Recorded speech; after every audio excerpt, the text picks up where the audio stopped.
Good day, I'm Jeremiah Villaflor of BSIT2C. I'm here to discuss about the topic for system architecture and designing methods. First, what is key principle of service-oriented architecture? A service-oriented architecture is an architectural pattern in computer software design in which application components provide services to other components via a communication protocol, typically over a network. The principle of service orientation are independent of any product, vendor, or SOA. Just make it easier for a software component over various networks to work with each other. First, standard service contract. Services adhere to a service description. A service must have some sort of description which describe what the service is about. This make it easier for client application to understand what the service does. Second, loose coupling, less dependency on each other. This is one of the main characteristics of web services, which just states that there should be as a less dependency as possible between the web services and the client invoking the web service.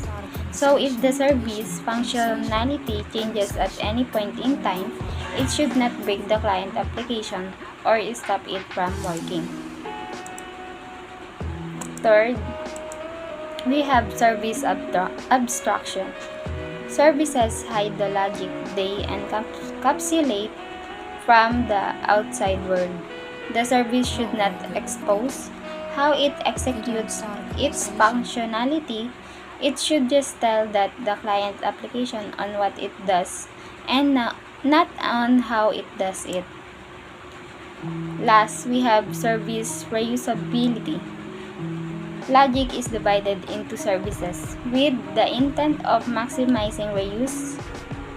In any development company, reusability is a big topic because obviously one wouldn't want to spend time and effort building the same code again and again across multiple applications which require them. Hence, once the code for a web service is written, it should have the ability to work with various application types. Why is service-oriented architecture is important?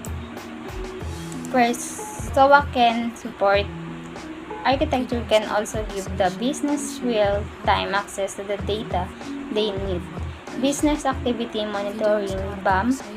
With BAM information, business users can make their process decision based on real-time data. Information from different systems can be standardized to combine and integrate them.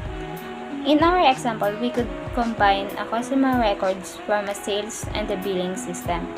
It will help the business to understand the whole view of the customer. That's it for today. Thank you.